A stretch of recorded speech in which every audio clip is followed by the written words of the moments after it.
Hello family members, welcome back to my channel. আমি নেহা, আমার সঙ্গে নতুন একটি ভ্লগে তোমাদের অনেক অনেক ওয়েলকাম জানিয়ে আজকের ভিডিওটি শুরু করছি। দেখো বাইরে কি সুন্দর ঝলমলে রোদ্দুর উঠে গেছে, খুব ভালো লাগছে। অনেক দিন বৃষ্টির পরে আজকে টানা রোদ্দুরটা দেখে খুব ভালো লাগছে।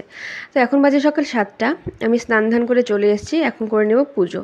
তো আজকে সকাল সকাল স্নান পুজো করার কারণ রয়েছে, আজকে একটু বেরোনোর আছে, তো আমি আর আমার হাজব্যান্ড মিলে একটু বেরোবো। তো সেই জন্য সকাল সকাল স্নান ধান করে পুজোটা করে নিচ্ছি। পুজোটা করে গেলে না মনটা অনেকটা শান্তি লাগে, আর স্নান ধান করে ফ্রেশভাবে গেলে তখন মনে হয় যে কাজটাও ঠিকঠাক হবে। আর না স্নান করে গেলে মনে হয় কি একটা নেগেটিভ এনার্জি শরীরের মধ্যে ঘোরাফেরা করছে। তো সেই জন্যই একেবারে স্নান পুজো ব্রেকফাস্ট করে ঘর থেকে বেরোনো। তো আজকে প্রথমবার আমি একটা এরকম কাজে যাব যে আমার কাছে খুব স্পেশাল, কেন কি আমি প্রথমবার কারো ওয়াইফের পরিচয়ে একটা কাজে যাচ্ছি, অফিসিয়াল একটা কাজ। এর আগে অনেক অনেক রকমের কাজই করতে হয়েছে, অনেক কিছুতেই গিয়েছি, তবে কারো ওয়াইফের পরিচয়ে এই নতুন পরিচয়টা নিয়ে কোনো সময় কোনো কাজ করতে যাওয়া হয়নি। তো এটা স্পেশাল, তো আমার জন্য খুবই খুশির একটা খবর। তো আমরা রেডি হয়ে গেলাম, এবার বেরোচ্ছি, আর খুবই সাধারণভাবে রেডি হয়েছি। আর ভাবলাম যেহেতু অফিসিয়াল একটা কাজে যাচ্ছি, সেই জন্য শাড়িটাই পরে যাওয়া বেটার। তো গরমে রেডি তো হয়ে গেছে, এবার কতক্ষণ এই গয়নাগাটিগুলো রাখতে পারবো সেটাই হচ্ছে বড় একটা বিষয়। আর আমার এমনিতেই খুব বেশি গরম লাগে। তো যাই হোক, আমরা বাড়ি থেকে বেরিয়ে গেলাম। এই যে বরমশাইও রেডি। আর অনেক দিন পরে শাড়ি পরে কোথাও যাচ্ছি। শাড়ি পরে বেশিরভাগ টাইম কোথাও যাওয়া হয় না, কুর্তি বা অন্য কিছু পরেই যাওয়া হয়। কোনো ওকেশনে শাড়ি পরি, তো আজকে এই ফার্স্ট টাইমই বলতে পারো যে শাড়ি পরে আমি কোনো কাজে যাচ্ছি। তো যাই হোক, এই যে আমাদের সকালবেলার নিস্তব্ধ মালবাজার দেখতে ভীষণ ভালো লাগছে, একেবারেই গ্যাঞ্জাম নেই, একেবারে শান্ত হয়ে রয়েছে।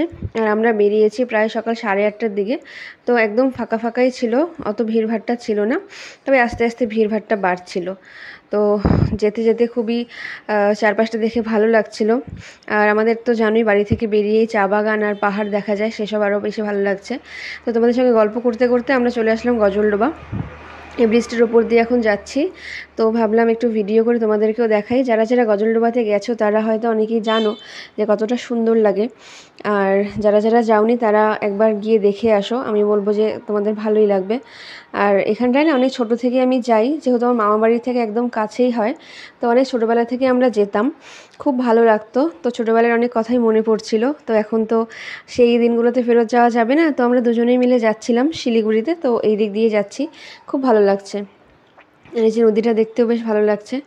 আর দেখো এই যে রাস্তার ধারে যে গাছগুলো রয়েছে না, এগুলোর জন্য রাস্তাটা অনেকটা বেশি ভালো লাগে। তো আগে যখন আমরা আসতাম তখন এই নতুন ব্রিজটা কমপ্লিট হয়নি, তো এখন দেখলাম যে ব্রিজটা কমপ্লিট হয়ে গেছে, তো বললাম যে একটু নেমে যাই, আসার সময় মানে এখানটায় আসা হবে কি না বা এই রাস্তা দিয়ে আসবো কি না জানা নেই, তো ভাবলাম যে একবার নেমে একটু ফটো তুলে ভিডিও শ্যুট করে তারপরেই যাই। তো সেই জন্যই গাড়িটা থামিয়ে আমরা একটু হাঁটতে হাঁটতে ব্রিজটার মধ্যে দিয়ে যাচ্ছিলাম। তো সেই জন্য একটু ফটোশ্যুটের ভিডিও শ্যুটও করে নিয়েছি। আর দেখো কি সুন্দর লাগছে দেখতে। আর এই নতুন ব্রিজটা হওয়ার পর আমি প্রথমবারই আজকে যাচ্ছি, তার আগে আমি যাইনি। ব্রিজটা হয়েছে অনেক দিনই, কিন্তু আমার যাওয়া হয়নি। তো আজকে এই কারণবশতই যাওয়া, খুব ভালো লাগছে দেখতে। আর ব্রিজটাও খুব সুন্দর। আমি প্রায় অনেকেরই ফটোতে দেখেছি এই ব্রিজের সামনে ফটো বা ভিডিও, তো ইচ্ছে ছিল আমারও যাওয়ার, তো আজকে ভাগ্যচক্রে হয়ে গেল যাওয়াটা। তো খুব ভালো লাগছিল। আর এখান থেকে আমার মামাবাড়ি একদমই কাছে, খুব ইচ্ছে করছিল মামাবাড়িতে যাই, কিন্তু আমরা একটা কাজে বেরিয়েছি সেহেতু আর যাওয়াটা হয়ে ওঠেনি। আর এই দেখো ফরেস্টের রাস্তা, খুব ভালো লাগছিল। আর অনেক দিন পরে না একটু বাড়ি থেকে বেরিয়েছি, তোমরা জানোই এখন আমার অবস্থার জন্য আমি বাড়ি থেকে সেরকম বেরোতে পারি না, ঘোরাফেরা করা একেবারেই হয়ে ওঠে না। তো অনেক দিন পরে বেরিয়েছি, খুব ভালো লাগছিল। আর তারপর আমরা পৌঁছে গেছি শিলিগুড়ি, আর শিলিগুড়িতে গিয়ে আমাদের কাজও খুব ভালোভাবে হয়ে গেছে। তো সেখানে গিয়ে এত মানে অফিসিয়াল কাজ তো তোমরা বুঝতেই পারো, ব্যস্ততার মধ্যে কোনো ভিডিও ক্লিপ নেওয়া হয়নি বা কোনো কিছুই আর ওখানটায় গিয়ে করা হয়নি। তো একেবারে বাড়ি ফেরার সময় এই ভিডিওটা আমি করেছি, আর মাঝখানে কোনো কিছুই তোমাদের সাথে শেয়ার করতে পারলাম না। তো এই যে এখন আমরা আবার গজলডোবা হয়ে আসছিলাম। আর এই যে শিলিগুড়ি না, এটা ফুলবাড়ির সেই স্কুলটা, ডিপিএস স্কুলটা। তো ওই যে আমরা একটু জ্যামে ফেসে গেছিলাম, তো বেশি জ্যাম ছিল না, ওই হালকা একটু জ্যাম ছিল। তো আমরা এখন আসছি, আসার সময় আমরা গজলডোবা হয়ে আসলাম। তো গজলডোবাতে আসবার চিংড়ির চপ খাবো না, এটাতে হতে পারে না। তো মর্মশাইকে বললাম একটু চিংড়ির চপ আমাকে কিনে এনে দাও, অনেক দিন প্রায় অনেক বছর হয়ে গেল এই গজলডোবা চিংড়ির চপ খাওয়া হয় না।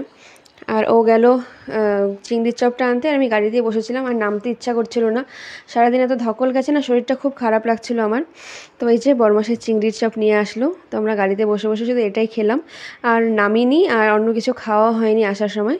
তো এই যে চিংড়ি চপটা এনজয় করছিলাম আমরা, আর খুবই টেস্টি লাগে চিংড়ি চপটা খেতে। তো এই যে আমাদের আজকের পুরো জার্নিটা তোমাদের সঙ্গে শেয়ার করলাম, আর এখন আমরা ফরেস্টের মধ্যে দিয়ে বাড়ি ফিরে আসছি।